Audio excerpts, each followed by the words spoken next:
Nous voyons maintenant le schéma de l'exercice 2.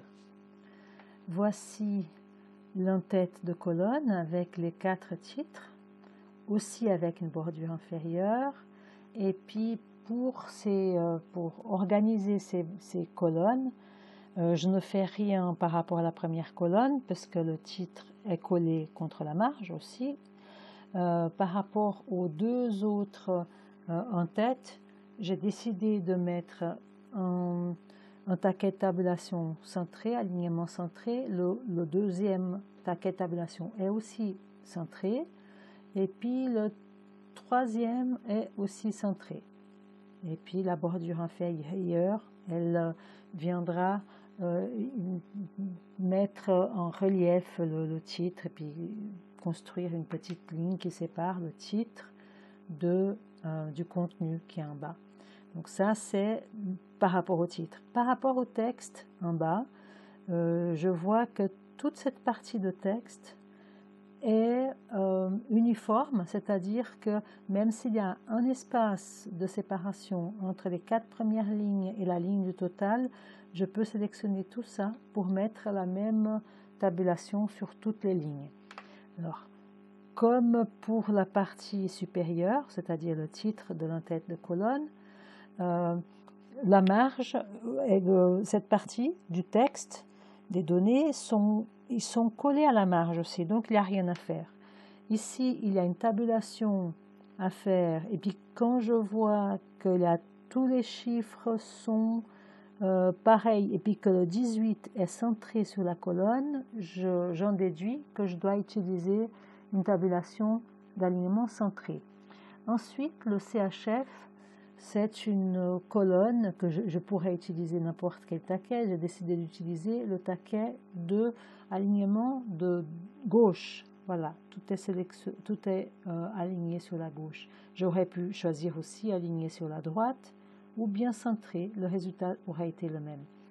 Ensuite, en ce qui concerne l'argent, les montants, celui-là, il n'y a pas d'autre choix. Il faut qu'on utilise la tabulation centrée décimale, qui est celle-ci, parce qu'on voit que les montants sont alignés sur le point. OK. Ensuite, dans la colonne prix total, on voit l'alignement est de gauche, ou comme j'ai dit pour l'autre colonne du CHF, les devises, soit l'alignement est de gauche, soit de droite, soit centré, le résultat est le même à la fin. Et puis par rapport au montant qui figure dans la colonne prix total, j'ai décidé d'utiliser l'alignement de droite parce que, disons, tous les chiffres finissent du côté droit. Donc j'aurais pu choisir autre chose, mais j'ai choisi celui-là.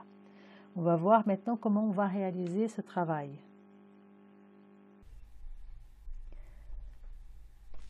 Maintenant, il s'agit de faire l'exercice 2, où il y a un autre type de tabulation. On a vu dans le schéma précédent que le titre, qui est dans cette ligne, il est aussi souligné avec une bordure inférieure et que je dois poser 3 taquets de tabulation pour séparer ces 3 entêtes de colonne. Et puis on a vu que les données qui sont là, elles sont toutes alignées sur un total de 5 tabulations, 5 taquets de tabulation. Bon, il y a la marge plus 5 taquets de tabulation. Alors marge plus 1, 2, 3, 4, 5 taquets de tabulation.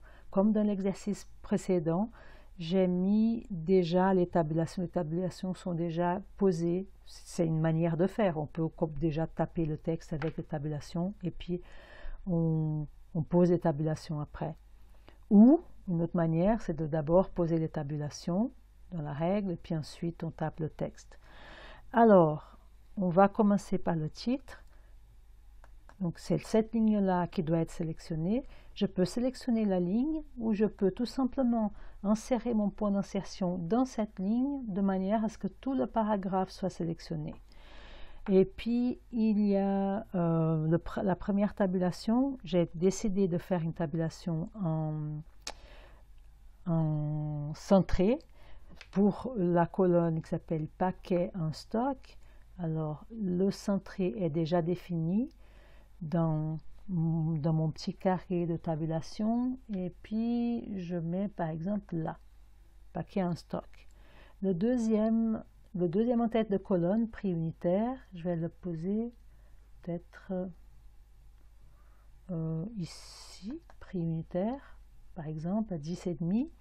Et puis, prix total, je vais le poser un peu plus par là. Voilà, donc les 4 titres sont posés avec 3 taquets de tabulation et un texte qui est basé sur la marge. Je vais faire utiliser la bordure inférieure pour faire la bordure, disons, du titre. Et puis maintenant, je sélectionne les lignes qui correspondent au texte. Donc celui-là, même s'il y a un espace vide, il fait partie d'un total de lignes qui contiendront les mêmes taquets de tabulation. Il faut que tout soit sélectionné ensemble. La première colonne, vert, rose, jaune, blablabla, elle est collée à la marge, il n'y a rien à faire. Maintenant, il y a la deuxième colonne avec les chiffres, donc le nombre de paquets en stock. Il faut que ça corresponde au centrage du titre de la colonne paquet en stock.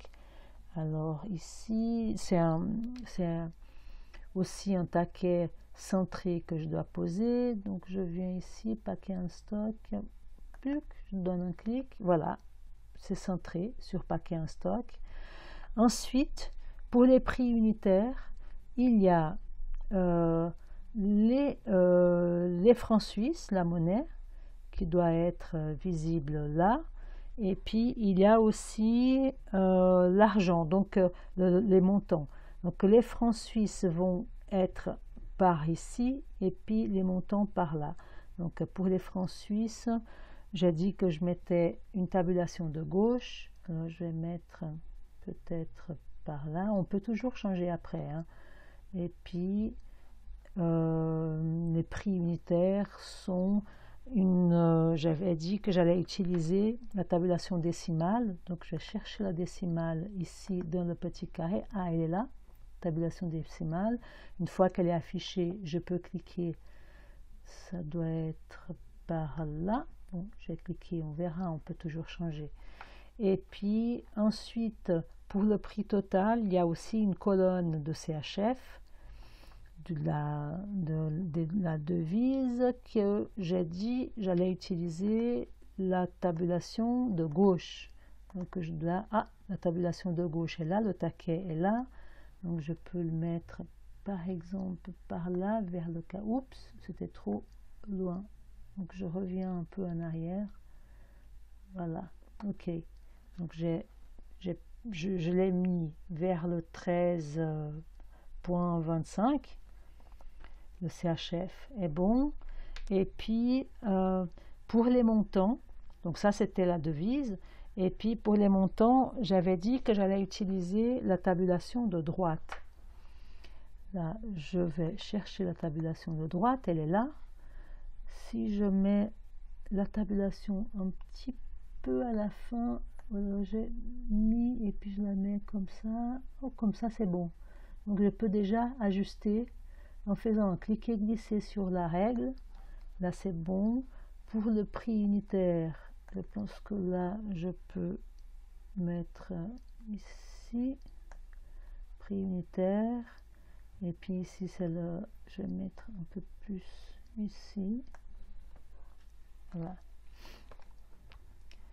Ok, est-ce que tout est juste? Là, dans les prix unitaires, finalement, j'ai utilisé une tabulation centrée au lieu de la tabulation de gauche comme j'avais prévu, mais c'est pas grave, ça change rien. Donc il y a des occasions où on peut utiliser 2 tabulations ou 3, et puis ça ne change pas le résultat. Voilà, mon travail est bon, je peux le sauvegarder et passer à autre chose.